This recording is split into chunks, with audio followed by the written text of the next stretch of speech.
Yo, yo, yo, welcome back to the Further Your Lifestyle podcast, conversations on lifestyle, passions, and hustles. My name's Chris, I am your host, and I'm super excited to be back here having the conversation with you. Episode 183 today, and we're diving straight into this. We have an amazing question that has come through. Again, being an anonymous question, I am absolutely, and I've been saying this every week for the last probably 5 weeks, I am absolutely loving this style because I feel like I can be my authentic self. I don't have to think about doing research. I'm not doing necessarily any, scripting or, planning in advance. We're just having the chat. And I think that's really important because I'm sharing where I'm at, how I've experienced things of my journey. And my journey is to further my lifestyle, but I also want to help others, like you, further your lifestyle. And I can only share what I know, what I've experienced, but hopefully it gives you some insight, some encouragement, and some inspiration to whatever it is that you're dealing with, or whatever it is your ambition is, or your goals or focus, whether it is the 9 to 5, whether it's a side hustle, or whatever it may be. Hopefully this can, inspire you or encourage you. And if this does resonate with you, please let me know. Subscribe, comment, all those great things, but share it with someone. That would mean the absolute world to me. And the question that has come through today is, what fears have held you back in the past, and how did you overcome them to move forward? That's a deep question. I'm going to say it again, and then we're going to roll the intro and we're going to dive straight into it. What fears have held you back in the past, and how did you overcome them to move forward? Let's get into it.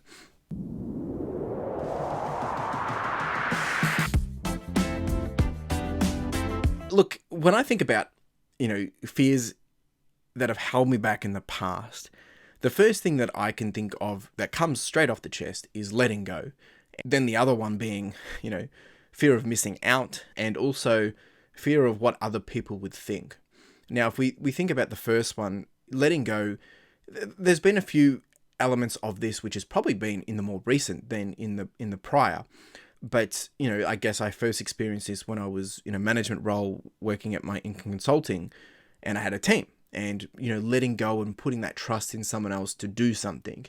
That has been a big challenge for me, but I didn't probably realize the power of letting go until I started working for myself, and the freedom that it gives.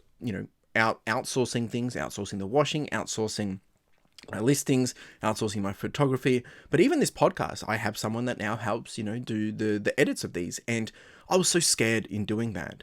And the person that's editing this, I appreciate you, the individual. I'm not naming names because I don't know if they want to be known, whatever. But, how much I appreciate that now has been 10x fold of how I kind of looked at it or understood it prior to, being able to let go. But that's the side of like delegation. I think the other component of letting go is just letting go of, the challenges and the social norms and pressures. And that kind of, ties into like the elements of, trying to impress other people, or not being able to live up to other people's expectations, or not being good enough, or fear of, not being good enough, or fear of not, I don't know. It's really weird. The more I think about it, it's so silly, but I think that's the other struggle is when I do think about, impressing other people, why should it matter? And coming back to the letting go point is, I've been able to just let go and come out of my shell a bit more. Again, stepping away from a 9 to 5 perspective and really just going into building something that I want. Before I could kind of really be, when I say successful, I mean successful in being able to execute with confidence. I had to deal with a lot of doubt. I had to deal with a lot of, confidence issues, even with imposter syndrome. And I still have that today, but it's nowhere near as evident and nowhere near as consistent. But letting go of all those things, because those things that hold me back, they're pointless. They're all in my own head, and they're all, projections, and they're all from, fear of maybe not reaching the expectations of unstated expectations of other people. And those other people don't really care. 100% don't care.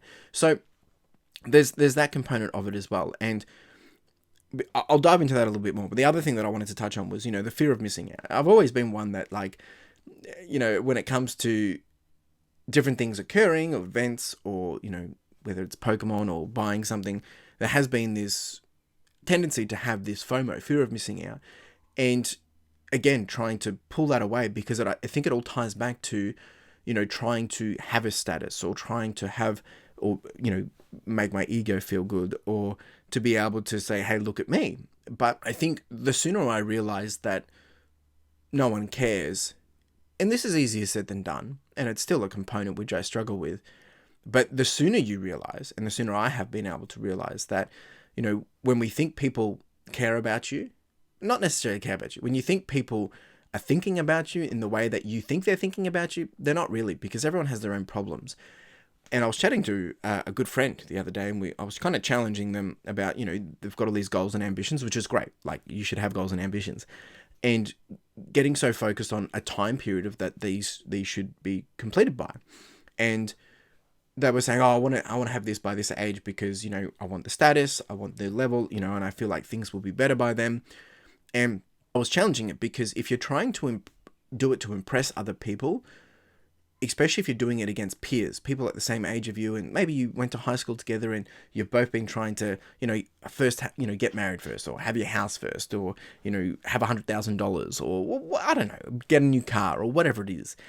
The mentality is like you're, competing against each other to impress each other or a broader audience, whether it's on socials or whatever. And when you don't hit it, you feel crap. When you do hit it, at the end of the day, that person is not necessarily going to respect you anymore. They're going to be actually probably more likely jealous of you, and then, really have resentment against you. I'm generalizing, 100% generalizing, but that's what I have there's a lot of, especially in Australia, there's this culture of tall poppy syndrome. A lot of people don't want you to succeed. They want to see you fail. And I've seen that a lot sharing on YouTube with my journey. There's people that I find the best people that support me are the ones that don't comment, the ones that sit behind the scenes and just watch, and then out of nowhere, they send me a message or say, have been watching you, this is amazing. And that blows my mind. It's the people that, sit behind their computer desks or their phones and feel like they have the right. I mean, everyone has a right to an opinion, but they have the respect to be able to tell me how to live my life. And when you rid of the people that are trying to drive your life, you'll be so much better off. That's a different conversation. So let's get back to fear. So I think, the fear of letting go really comes down to probably vulnerability, and it comes down to that fear and failure of growth because, I'm giving it to someone else. There's that whole saying of if you want something done right, you got to do it yourself. That's not always true, right? We think we know how to do it the best because that's what we know. But at the end of the day, we're not really as good as we think we are. I think doing that makes a huge thing. And then as you start to do that, you will build a level of mental resilience that enables you to think differently. Because all of a sudden, a problem that you had is no longer your problem. It's someone else's problem. And if they're doing it well, then there's nothing to think about. You move on from it, right? And a lot of this is an open discussion. Like it's not discussed on an open basis. When I say what I'm talking about, I haven't discussed it with openly. I've probably spoken more about it here on the podcast than anyone else. But, the fear of failure has also been a big driver of the fears that I've had, right? What if it doesn't work out? What if I'm not able to do it? I took a chance on myself 4 years ago to leave the job and to build the podcast and start my own business. And I went through the process of what's the worst that can happen? I have to get another job or I have to go back. What's the best thing that can happen is I'll have the best time of my life. And I am having the best time of my life. And it's weird that we get so stuck on fear of failure when really you've just got to step over a couple of stepping stones, maybe 100 stepping stones, to the success that you want to see. But we're too scared that we're going to fall in. But if you fall in the water, you can probably swim. You can probably manage to get through it, right? It's not the end of the world. So getting past some of those barriers are going to be actually super key in helping you get past whatever those fears are. And, for me, I think it really just does really come down to probably a whole bunch of just thinking on the fly here, maybe psychological drivers of maybe whether it's what I spoke about imposter syndrome and I'm not being good enough, or I'm feeling like I'm not reaching my limits, or I'm not being my best version of myself, which is, crap. That's not true. I am trying to constantly be my best version of myself, but it comes back to tall poppy syndrome. It comes back to, maybe letting the negativity come into my life and creep in. And I don't think, thinking about it, I think another common thing that people probably experience is rejection or fear of rejection. I haven't experienced this too much because I haven't needed to ask so much. And I've started to learn that, now the best thing you can do is ask, because if you get rejected, nothing changes. Like, you're still in the same situation. If someone says yes, then, the opportunity starts. So I've never struggled with that. Maybe if it's a situation of, asking for permission versus, asking for forgiveness, but that's a different conversation, right? And, look, this is probably going to be different across, different age groups, whoever's listening, if you're younger than me or older than me, but I can't really speak for that because I can only really speak of myself. I'm a millennial, and I think for me, it comes down to this underachievement mentality, and it comes down to, I've always been pushed into balancing my career with life expectations, and how do I make sure that everything is the best, of what the world wants that to look like, stuff the world, but what the world wants it to look like. What do you want it to look like? And I think that's how I've dealt with it, is now that I've been able to let go of those norms in a corporate world, but also the societal expectations that come into that. I remember people saying to me, because I work in the city, and because I'm earning a lot of money, I should have a better car. But, like, why? That doesn't make sense to me. And fortunately, I was strong against that, because why should I have a nice car just for the sake of having a nice car? It doesn't make sense. But that was someone else's mentality of, to be successful, you needed to have those things. Just bizarre. But, everyone has their different ways of thinking. So I think, that's that component of it. The other thing, which I think maybe is a bit of a different way of looking at, how I've been able to move forward from these things, is in the past, I have been really stuck with, paralysis of analysis. Like, I overthink a lot of things. Now I try to back it up with data. And I've always been a numbers guy. I've always loved looking at data, but there's been sometimes scared to make a decision because I'm scared of the outcome. But now I'm getting better at it because I'm the one driving the ship. When it's someone else, when you're making a decision on the behalf of someone else, that's where it probably scares me a lot more. And, the other tie into that is probably the fear of judgment. I spoke about that already. Worrying about what other people think or what their opinions. And, in the last 4 years, I've probably had more opinions from other people than I have had in the entirety of my life. Just because I'm out here doing my own thing. I'm not earning as much as other people. I'm doing things differently. I'm living the life the way I want to live it. And that makes people uncomfortable, whether it's their own issues or projections or struggles that they've dealt with, or because they want to feel bigger and better. And if you want to feel bigger and better, good on you. If you're earning more money than me, whoop-de-doo. And at the end of the day, it really comes down to, happiness. Are you happy with where you are and what you're doing and how you're progressing forward? If you can achieve that, then the fear starts to just disappear, because what are you worrying about anymore? I used to worry about getting to a certain level, being at a certain status in a career, earning a certain amount of money. Those aren't my priorities now. My priority now is, how do I build a business that's going to suit my lifestyle for the next, 5-10 years, to then enable my years after that. That's the only focus. And, I've seeked a lot of inspiration from, other people, and seeing how other people have created their lifestyles that you want. And a lot of the people have said, when you look at, many of the great people, is, look at who you want to be in the future and start being that person today. Start working towards it, right?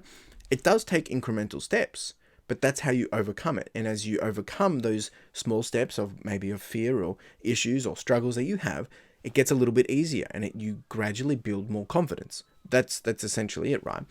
But, I think the big challenge here, and I still struggle with it, but I'm getting less of it. But it's probably the big point that I wanted to bring back to everyone, is the power of external influence that people have on us, like whether it's media and social norms or all those different things, right? All these unrealistic portrayals of success, or what perfection looks like, and it intensifies these fears that we don't realize we have, because subconsciously, all of a sudden, saying, in order to be this, you have to have that, or you need to do this, or you need to have done that, and all those different things. And it's ridiculous. It is really ridiculous. So if you can tap out of that and identify where where those are coming from, like the roots. Like, why do you want to be doing what you're doing? Why are you pursuing the success stories that you're pursuing? Why do you want to have this by 30? Why do you want to have that by 25? Why do you want to be that person? Why do you want to have that job? Like, where's that come from? Is that your purpose? Is that what you want? Is it going to give you the fulfillment that you want? Or is it because someone has pushed that onto you and projected that onto you? So I challenge you to challenge that, because, the fear that you may have and that I've had is because it's been built onto me that if I don't do this, I'm not going to be good enough. Who's defining this good enough? You need to define the good enough, right? So I think, to really bring it back home is, for me, it's really come down to just one, identifying and looking outside of the box of what you know now, and really zooming out and understanding is like, has the world that you're currently living in, has that been pre-planned by yourself, or is there so much, is it, sides of the boxes? Is there the meat within the box? Has that been co-developed by other people? And what I mean by that is the way you think, the way you do things, and the reasons why you have fear. Is it the fear of letting go? Is it the fear of what people will think? Is it the fear of missing out? Is it the fear of not being good enough? Is it the fear of failure? Is it the fear of, confidence? Is it the fear of success? Is it the fear of, I don't know, just not being good enough? Where does that come from? And I reckon I can pretty much guarantee that it stems from other people putting these preconceived notions or these preconceived ideas of how things must be done.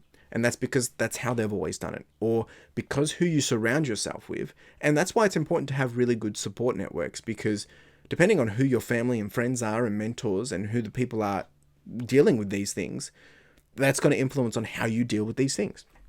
So you need to make sure you do zoom out and just understand why you're doing these things. Like, really understand it. Take some time and dig into it and understand if that's why you're doing it. Does that align to where you want to be in 10 years? And I know that's a long time to think, but if you want to be somewhere when you're 30, why? And then what happens next?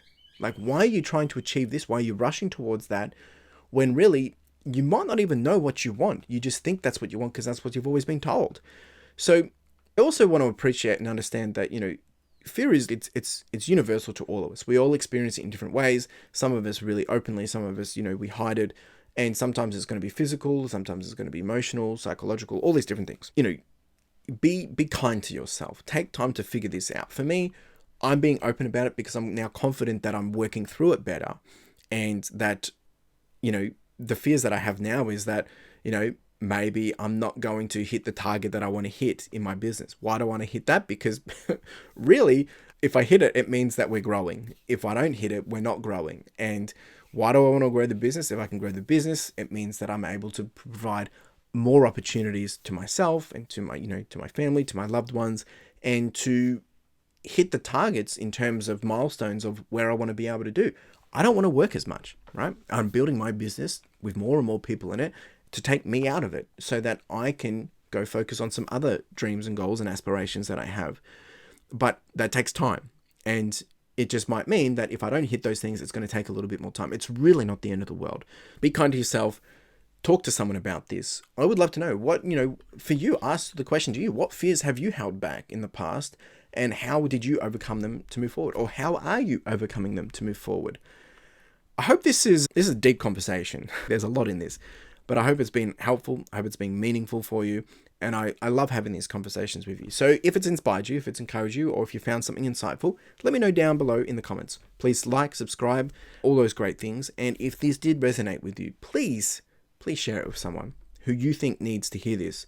Because at the end of the day, I'm here trying to further my lifestyle, but I also want to encourage others to further your lifestyle. Like, I want you to do better, right? Because you can. And bring out the best version of yourself. So if we can help more and more people do that, we will have a better place to live and a better place of who is around us. So that's really a big goal there as well. So appreciate you being here. You have a wonderful day. Cheers.